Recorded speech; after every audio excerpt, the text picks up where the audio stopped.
All right, let us say hello to one of the big winners from this past Saturday's UFC 261 event in Jacksonville, one half of the fight of the night, and what a fight it was. He defeated Arichi Lang via unanimous decision. Jeff Molina joins us right now, sunglasses on. He's wearing a T-shirt, so that means you're probably still in Florida. How are you, man?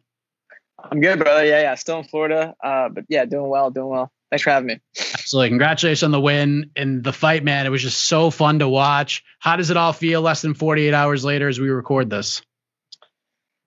Feels good, man. It feels good to get the debut out the way. Fight of the night isn't the type of bonus I want. I want performance of the night, but man, I'll take it, right? 50 G's.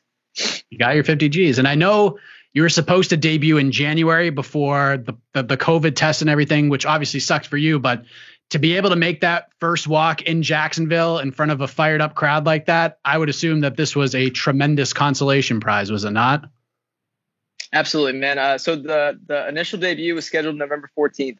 I signed the contract for it. I think the day after Contender Series. I think it was like 24 hours after Contender Series. Scheduled November 14th. It was Zaruk. I had a fracture in my leg, but I was still going to fight. Was mid through training camp, and then Zaruk got COVID, so they rescheduled it for January. And then I caught the vid. And that sucked, man. That sucked. So finally having that debut after back-to-back camps, it felt really fucking good, dude.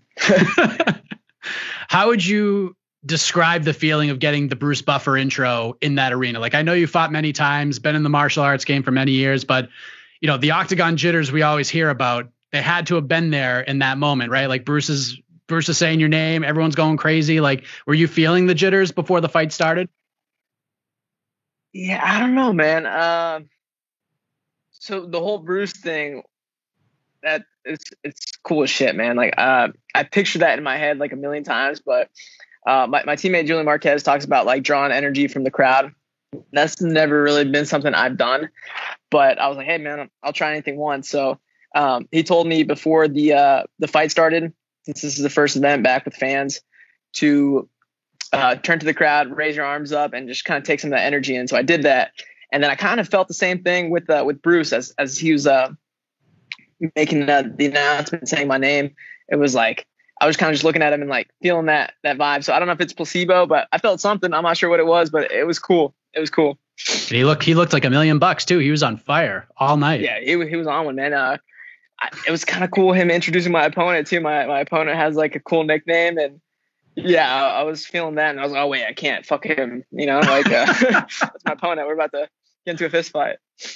Yeah, it was a beautifully match made fight because with your two styles, because Arichi Lang, he likes to move forward, tough as nails. He's got heart for miles, which was clear in that third round, but most felt you had the technical advantage in the fight. You're obviously a very exciting fight. People still remember the Contender Series fight. You also have the James Krause cheat code with you, which you didn't have in the Contender Series fight. So I'm wondering if there was anything that surprised you in the fight from his end.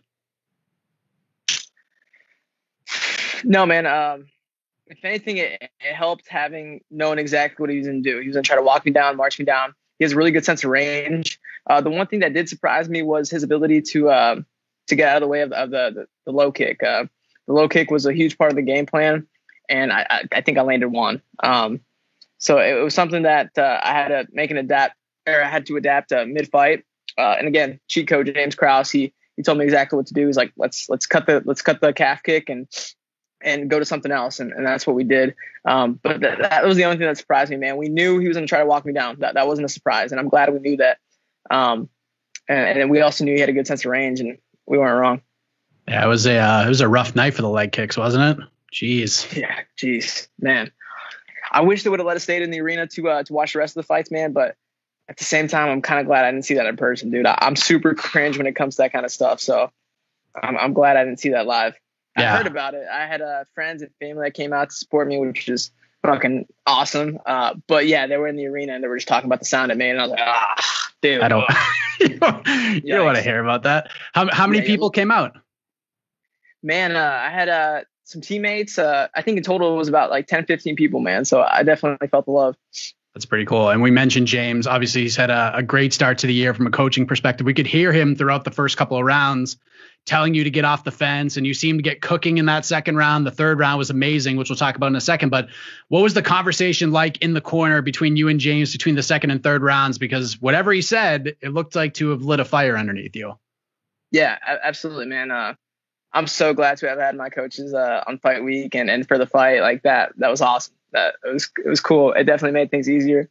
But yeah, you said it, man. James Krause is a cheat code. I think he's coach of the year. Just the stable of guys he has. Like I can't think of another coach that would be in contenders besides Trevor Woodman, just for the 2 title fights from this past weekend. But man, he said everything I needed to hear, and I'm not proud of my performance at all. The one thing I am proud of that I did in the fight was my ability to adapt in battle. I think that in its own is very underrated. I think the highest level fighters are able to do that, like the Cejudos, like the Henry Cejudo, Marlon Moraes fight comes to mind. The DJ is really good at adapting mid-fight. John Jones, and I'm naming like world champions, and I'm not comparing myself to these guys, and I'm hopefully one day I'll be on their level. But I think that tool itself is underrated to be in mid-battle and have to change something on the fly. And I did that, man. In between the first and second, I think the cameras picked this up. But I look at James and I'm like, long story short, I pretty much say like, dude, my shit isn't working. Like my primaries aren't working. What do I do? I think the cameras picked up the part where I tell him like, help. I say, what do you want me to do? And he tells me, and I did just that, and that won me the fight, man. I'll take some kudos for that to be able to be receptive to that type of comments and then also on his part to tell me what to do, man. And I did exactly what he told me to, and I started landing, and it won me the fight. Why weren't you proud of the performance? Like I know fighters, you guys are so hard on yourselves no matter what happens. Like if you went out there and knocked him out in 30 seconds, like you'd probably still have something to think negatively about. But why weren't you proud of the performance? Yeah, you're right in that aspect, right? Like, I think that the really good guys are going to be the world's biggest critic, regardless if they go out there and knock them out in the first 10 seconds. But there was a lot of things that I could have done better, man. I just couldn't find my swag in that first round, and I could have met him with bone on bone earlier, man. Especially when he's crashing into me, bone on bone, meaning like elbow or knee. We knew that forward pressure was going to be there, and I wish I would have wrestled a bit more, man. I feel like my wrestling's underrated, or my grappling's underrated.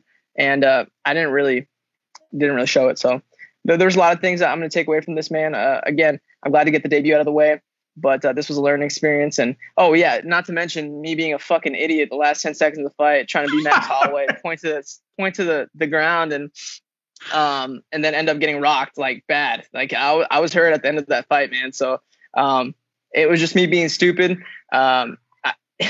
See, when you visualize the fight, which I do a lot of visualization, man, I visualize me doing that a million times. And every time I visualize it, the same thing happened. I get fucking clipped.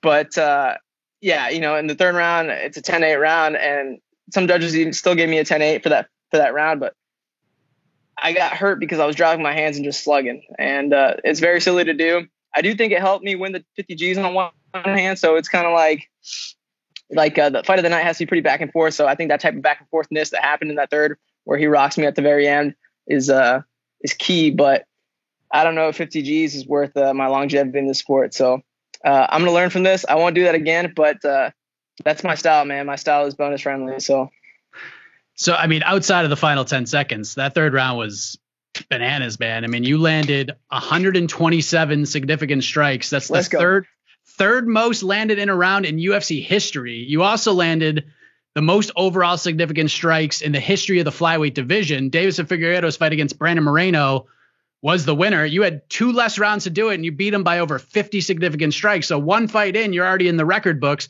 despite how the last 10 seconds of that fight went. How does that all feel? Yeah, Deiveson who? No, I'm kidding.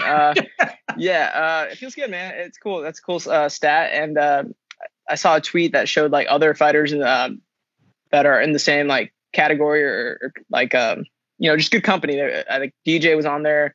I think Holloway was on there. It was cool. That's a cool stat, man, and I'm into it. It's obviously good to be in the illustrious company of guys like that. It's probably better to get 2 checks and a bonus. And I remember, Joe Rogan's interviewing you. You say 50 MF and G's in the post fight right off the bat. You got it for that crazy fight. But as the fight's going on, I'm not sure how much you watch of it, considering the crazy finishes that went down the rest of the way. Were you starting to get worried that maybe they would just do 4 performance bonuses and no fight at night? Were you surprised that you got it? Dude, yeah. Every fight, we were watching it back in the hotel room with my coaches. Luckily, the UFC paid for the pay-per-view and had it on like in the room. Like, so we walked in the room and the fights were playing already. But yeah, every fight I was like, oh, I hope this is the most boring fight ever. Like every fight right before it started, I'm like, dude, I hope they just wrestle each other for 15 minutes straight. And I was getting really worried with the title fights. I'm like, dude, there's no way like these title fights are gonna be boring, like especially Rose and Wiley. But yeah, I was worried until I was told that I won it. So there you go. Yeah, I mean, the title fights are great. Shevchenko was ridiculous. Rose was ridiculous. And then Usman knocking on Masvidal like that, man. Like, I didn't see that coming from a mile away. Like, a lot of people, like, if Usman wanted like a dominant decision, wouldn't have surprised me. If Masvidal knocked Usman out like that, wouldn't have surprised me. But seeing Usman knock Masvidal out like that was jarring, man. I wonder what the odds were. Yeah, that was insane. That was insane. But you can almost see it coming with the way Masvidal was dropping his hands and trying to like laugh off every strike, man. Like you got to respect the game, man. And I think Masvidal said that too. He was like, man, I screwed up. Well, who am I to talk? I pointed to the ground and slugged with some dude that I shouldn't be doing that with, Well, you learned a valuable lesson, but I have to tell you, we host a matchmaking podcast on the site. We record it like the morning after the event, and we always will like solicit listener suggestions for different matchups. Like we kind of get a gauge of what people want to see, especially from the prelims. You, my friend, got a lot of people excited. There are a lot of people who are ready to see you back in there. So many different matchups were thrown our way. I think you got more than anybody else, if we're being honest, but you left them wanting more, Jeff, despite how you feel about the performance overall. And I know you just fought. I know you're on vacation right now, sort of smelling the roses, but perfect world. Have you thought about when you want to get back in there? Are there any matchups that have caught your eye? Yeah. I did have a matchup in mind that I wanted, but dude retired. I wanted to fight Jimmy Flick, or the winner of the Flick Figueroa fight. I'm still down. I forgot who Figueroa is fighting, but not the actual Figueroa, but the Great Value Figueroa. I'll fight the winner of that fight. I'm into it. I like that matchup, but man, I really don't care. I'll leave it up to my coaches. If they like it, I like it. So I'll say yes to anything as long as they say yes first. So there you go. As far as when I want to be back, there's I went into this fight with a couple injuries that I want to get checked out. But if everything's good to go, nothing serious, then ASAP. And you want to be on another pay-per-view again, right? Like we got to do this in front of crowds as much as possible. Because you were on the Contender Series, no crowd, but having your debut in front of a crowd like that, I'm sure you want that feeling a lot more moving forward. Yeah, sure. I'll fight in front of 5 people again or 15,000. Don't get me wrong, the experience was sick, man. It was one for the record books, as they say. But man, I got to experience it. Once is enough for me. Obviously, there's going to be a lot more of those experiences, but I don't care where it is. If it is Apex again, I'll fight there. If it's in Singapore, like it was originally supposed to be, I'll fight there. I want experiences, and since I already experienced it, I'm okay if it doesn't happen again. But man, I don't really care where I fight. A fight's a fight, whether it's in front of Dana and 5 other people or 15,000. Fair enough. Well, man, I know you're in Orlando right now, soaking in the rays, getting ready for a couple fun days with the family. But congratulations on an incredible performance. That was a super fun fight to watch, and you made me look great because I told everybody that this was the low-key fight to watch for the night, and you didn't disappoint, man. Congratulations. Yeah, enjoy the win, enjoy the bonus, and we'll talk soon, man. Thank you, man. Thanks for having me, bro.